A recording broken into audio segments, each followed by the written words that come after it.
За развојот и обстојувањето на Македонија и на македонскиот народ се пишувани многу книги. Дали тоа се историски, научни, литературни или тоа се археолошки карти и студии. Во своите научни трудови некои наши странски истражувачи и научни работници се задржуваат на темата од античкото живење и развој на Македонија, а други метоа подоцнежно, а тоа е времето на словенскиот период. Професорот Ташко Белчев е од оние истражувачи и публицисти кои се задржуваат и на двата периода од обстојувањето и развојот на Македонија. За него во сите книги во епицентарот се Македонија и македонизмот. Неуморниот професор и публицист е роден во селото Пателе, Лелинска околија, егејски дел на Македонија во 1926 година. Основното образование го завршува во родното село, а средното во Битола. Со високо образование се стекнува во Варшава и Вроцлав, Полска. Во 1972 година докторира во Скопје и работи како вонреден професор на Филолошкиот факултет на катедрата за славистика. Доктор Ташко Белчев е автор на 30 книги. Тоа е и повод да се запознаеме со дел од неговото огромно творештво. Наша цел ќе биде да ги разоткриеме тематските преокупации и неговите заложби што повеќе да се придонесе кон осветлувањето на развојот и живот Македонија и на македонците не само кај нас, туку и пошироко. Од прегледаните книги впечаток ни оставија главно 3 тематски области. Доктор Ташко Белчев во своите првични книги се задржува на својот учителски позив на просветата, како во егејскиот дел на Македонија, така и во Вардарска Македонија. Трагите и спомените од тој период не се забораваат. Еве не во дворот во куќата на професорот Ташко Белчев. На нашата маса овде гледаме многу книги, голем творечки опус. Па, професоре, ние ќе се обидеме во следните 20 на минути накратко најсодржајното и најважното во вашата творечка работа да го прикажеме. Еве, имаме пред нас и богата биографија и да започнеме од времето далечно во егејскиот дел на Македонија, кога сте почнале со учителствување. Да, тоа е точно, тоа беше одамна. Имав неполни 15 години, без денови, кога Павле Куфев, Павло Скуфис, човекот кој ја организираше просветата во Егејска Македонија, ме назначи за главен учител на доста големо училиште на Пателе, кој броеше и брои, се разбира, околу 2000 жители. Тоа значи 7-8 учители, така. За да не дојде тоа како од небо фрлено, јас од 41 година сум во редовите на партизанските партизанските одреди. Дури имам и споменица. Таа е за германско време, за борбата моја од 41 до 44. И сега сме веќе во училиштето. Но училиштето беше Лом и со председателот Ламбо Елков. Така, преку ноќ со конј влечевне од Битола стакло за да го подготвиме школото. Но само што го подготвивме школото, настапи големото издајство, предавање на пушките на партизаните од страна, а се разбира, на тогашниот генерален секретар на грчката партија.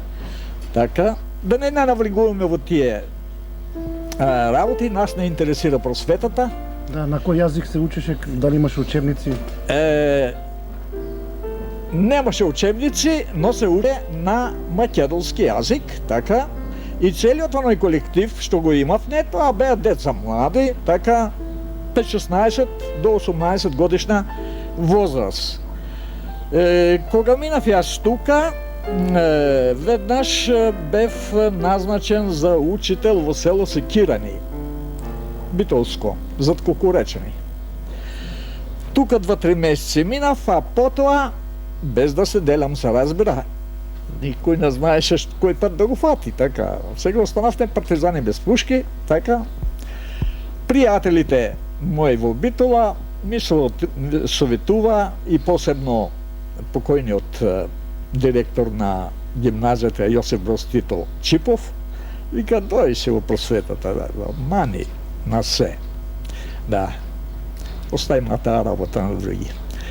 И јас се разбира, го послушав него, така ме назначија за управник на школото на Итарпео селото, тоа е Градешница, така, и тука партизаните беа, баталионот особено во Денско-Лерински, така, и со нив не престанавме да комуницираме, да видим што ќе направат, што ќе сторат, така. Најдовше 20 учители грчки кои го знаат македонскиот јазик и организиравме настава во Градешница, така. Целата 46-та година. Престојот во Полска како студент, но и како активист бил муж неплоден и интересен. Меѓу другото, тој не може да заборави дека во Полска македонците биле нарекувани како грци, бидејќи не го знаеле нивното вистинско потекло. Доктор Белчев во овој период напишал повеќе книги, како научни, така и своји лични творби, поетски и прозни. Сепак ќе го одбележиме објавувањето на првата синтакса на современиот македонски литературен јазик во 1957 година во градот. Тука веднаш иде една нова атмосфера, ги отворевме училиштата, така мене тогаш веќе ме побара, бидејќи зад мене јас веќе имав 8 основни книги. Од прво до 8 одделение, тамо се учеше основното училиште, така покрај моите текстови, тамо се разбера, јас учествував и како човек кој треба да врши преводи од полски на македонски. Тие значи учебници беа наменети за наши. Тие учебници беа наменети за веќе 4 години организирани наставници во наводници, бидејќи таму ние немавме писмени луѓе, така. И јас покрај остава школска за средношколците имав и уште една задача да организирам да станам водач на кружокот на младите литератори од Егејска Македонија. Така, едно 15-16 души тамо. Тука ги имам предавањата од теоријата на литературата за нив, додека за летните курсеви што ги имавме секој лето по месец и пол,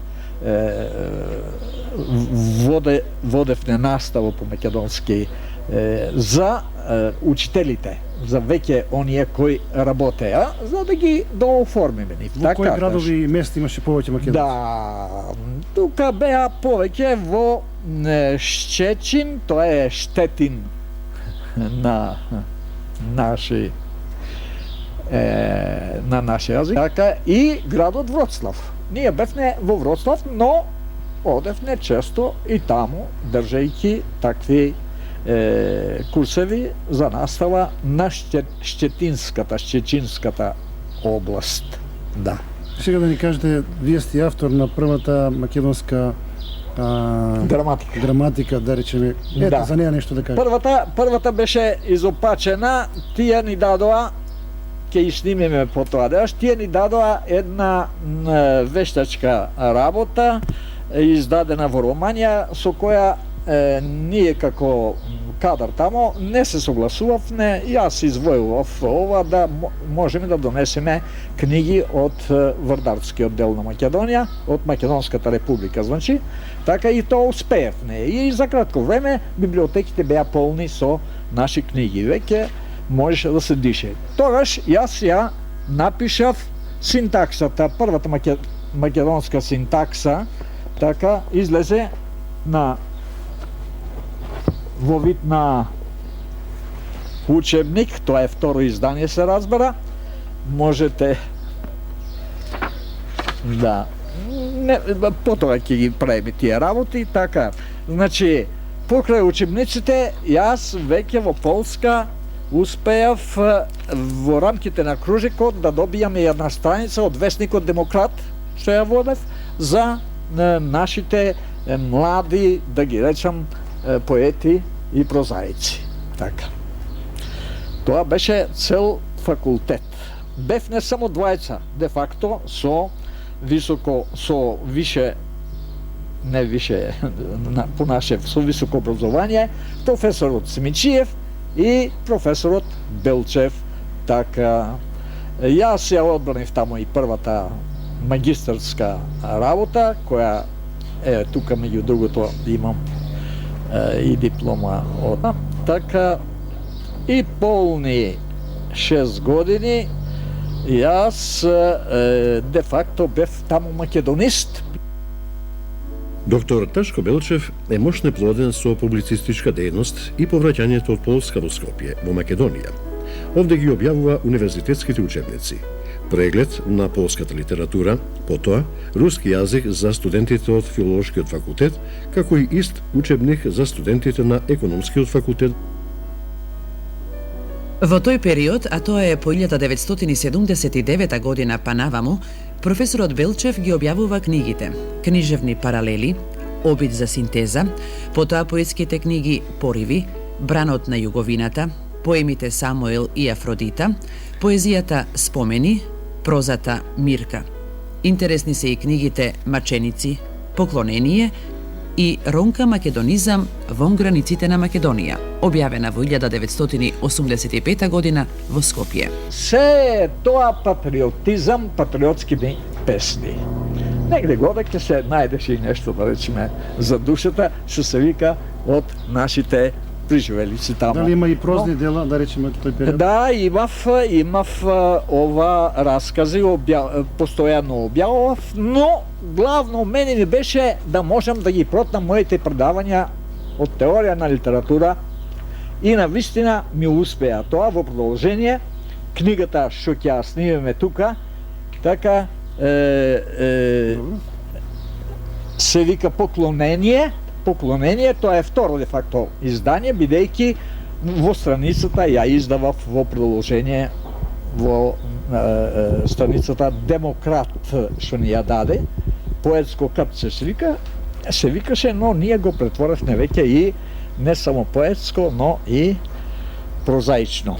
Сега ние во Република Македонија исто сте автор книги учебници. Да, во Македонија, Коневски, кога ги виде моите работи, веднаш ме ангажира, така прво кај него, може да се каже еден вид асистент, на него му се бендиса многу работи, тој од поезијата што ја донесов јас, а таа беше над 500, може и 600 песни за тие 10 години што изминаа во Полска. Така, направи еден голем избор, напиша рецензија, но таа книга по X причини не ја објавија. Немаме време за тоа да расправаме. Денеска е објавена, може да прочитаме.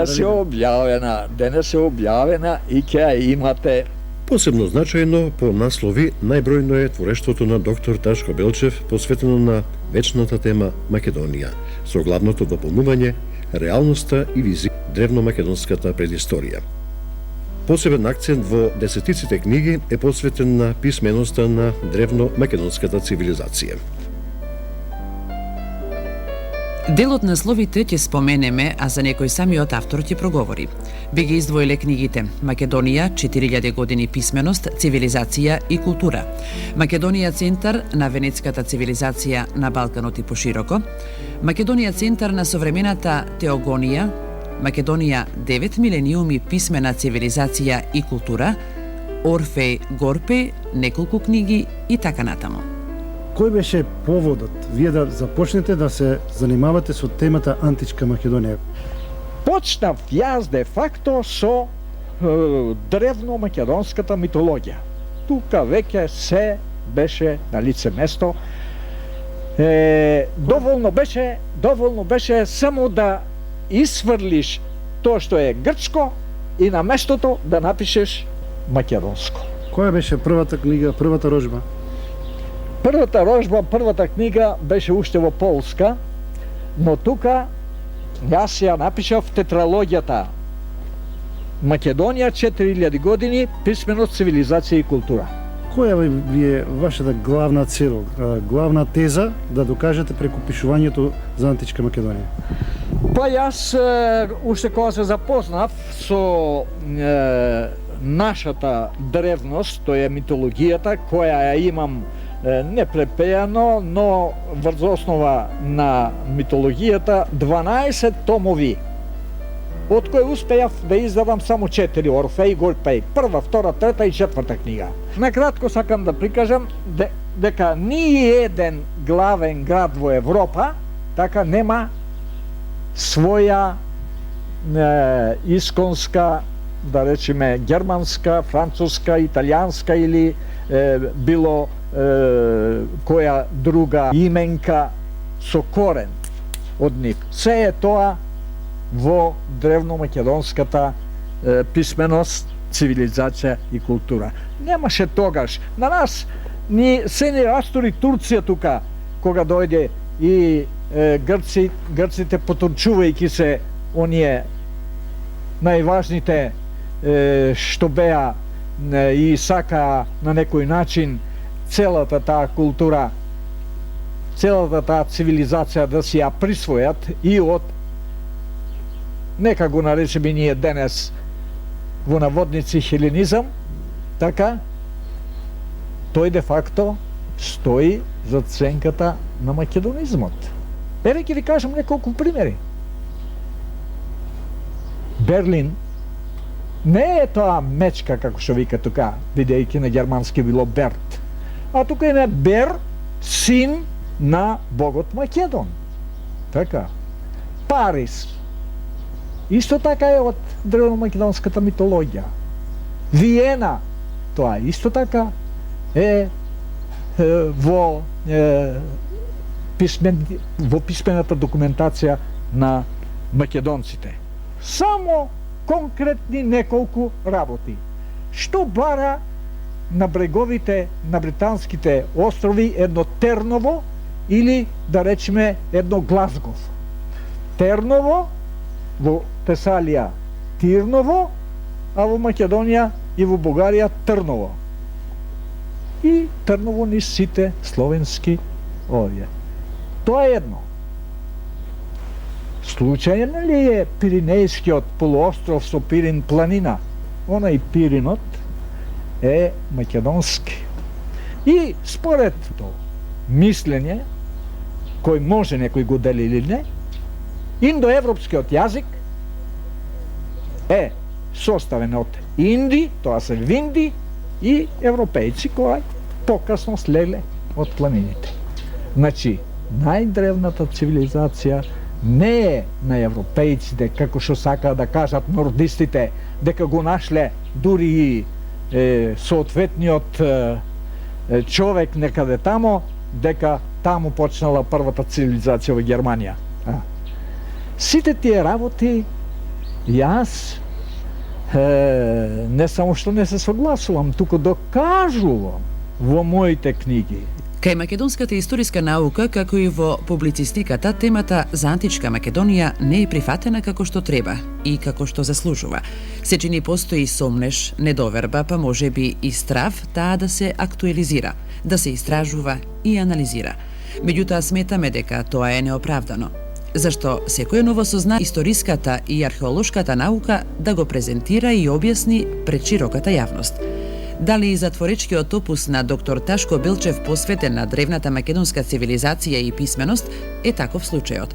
Што велат некои современици за неговите книги? Придонесот на творештвото на професорот доктор Белчев, Ташко Белчев, е огромен не само за древната македонистика, која за жал се уште во Македонија не се изучува, туку и пошироко за цел македонски полуостров и светот. Едно од најголемите достигнувања што ги направи професорот Белчев, тоа е враќањето или можеме да кажеме помакедончувањето на македонската митологија, на древните македонски записи, на дешифрирањата кои ги има направено во однос на тоа далечно време што го викаме митолошка империја. Ако имаме предвид дека во Македонија се живее околу 600.000 години, ако имаме предвид дека Македонија и македонскиот народ имат писмена традиција од околу 17.000 години, тогаш се рушат сите оние заблуди кои постоеле во 18-тиот, 19-тиот и 20-тиот век. Со неговото творештво, де факто, он докажал дека на целокупната територија, не само на евроазискиот континент, туку и пошироко, топонимијата, значи имињата на местата, на реките, на водите, на морињата, на планините, имињата на луѓето и така натаму, имаат еден древномакедонски субстрат. Сите тие позајмувања или грабежот кој е направен за овие околу 3000 години, почнувајќи некаде од Тројанската војна па наваму, денес благодарејќи на ретроактивните или испитувања што ги направил професорот Белчев од лингвистички аспект, па до некаде и од археолошки, палеоархеолошки и палеолингвистички, можеме да тврдиме дека целокупната таа топонимија е фактички македонска.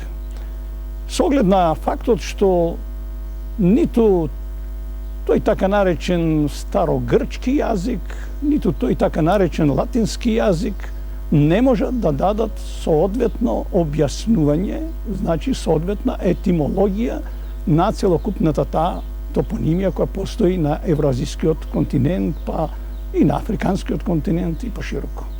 Да знаеле учените луѓе во 17-тиот, 18-тиот, 19-тиот, па скоро и во целиот 20 век, дека македонците имале гласовно писмо во тој временски период на мезолитот и почетокот на неолитот, па од неолитот наваму се, да кажеме, до втората или третата кодификација на писмото и на јазикот, во периодот на Филип и Александар Македонски, кога е создаден општиот јазик или така наречениот киниглоса, па до Димо Ридил како поет од 7-8 век, па подоцна се до Руен 567 година, па вклучувајќи потоа до Кирил и Методи како средновековно македонско писмо и средновековен македонски јазик кој се јавува како црковен јазик и тоа се прошири благодарејќи на